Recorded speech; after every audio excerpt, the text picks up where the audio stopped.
Coutinho, as duas seleções chegam com motivações bem diferentes, né? Bom dia para você.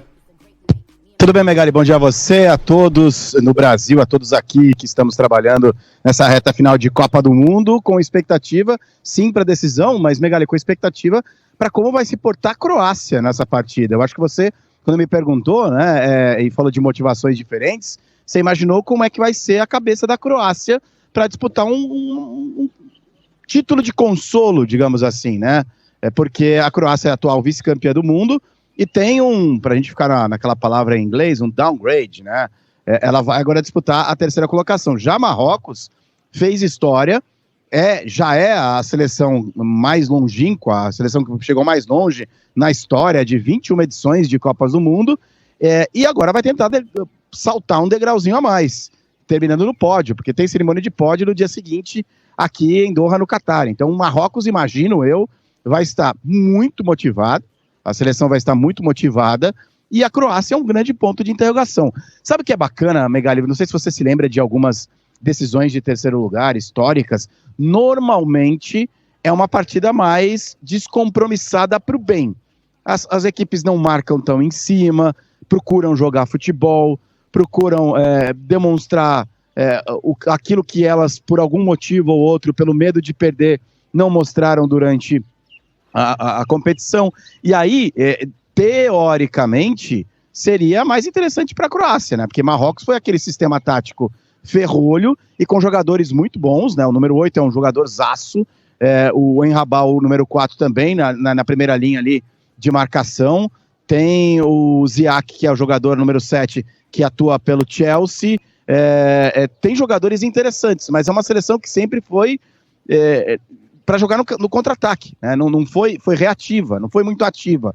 Resta saber como é que vai se portar de uma maneira agora um pouco mais leve, um pouco mais solta, um pouco mais tranquila. E do outro lado, uma Croácia que também teve muita posse de bola nessa Copa do Mundo, mas que só ganhou do Canadá.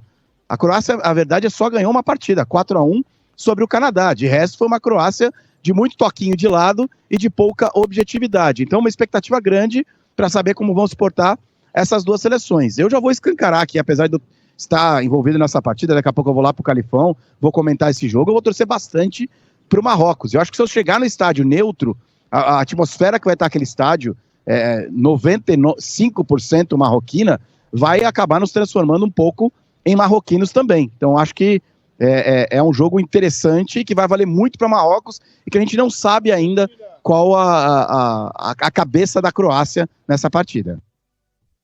Olha, eu tô com a lista aqui de decisões de terceiro e quarto. O único ano em que ela não aconteceu foi na primeira Copa do Mundo, a Copa do Uruguai, em 1930. A partir de então, sempre houve.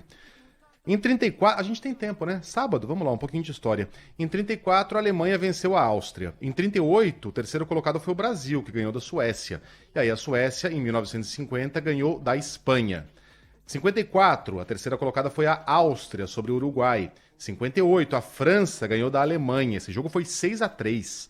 Em 1962, o Chile, o país da casa, venceu a Iugoslávia por 1-0. Em 66, deu Portugal de Eusébio, que havia desclassificado a seleção brasileira, aliás. Em 1970, deu Alemanha sobre o Uruguai. Em 74, a Polônia venceu o Brasil por 1-0. Em 78, foi a vez de o Brasil vencer a Itália por 2-1.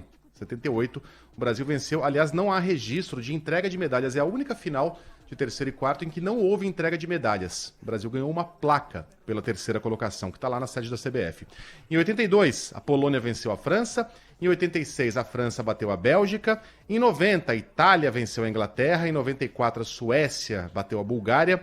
Em 98, a Croácia venceu os Países Baixos, olha a Croácia aí. Em 2002, Turquia ganhou da Coreia do Sul.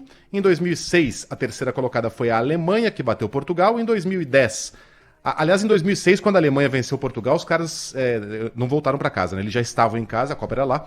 Teve desfile de carro aberto, lembra, Coutinho? Os caras foram tratados como heróis, porque ganharam a terceira colocação na Copa do Mundo, que foi disputada em casa.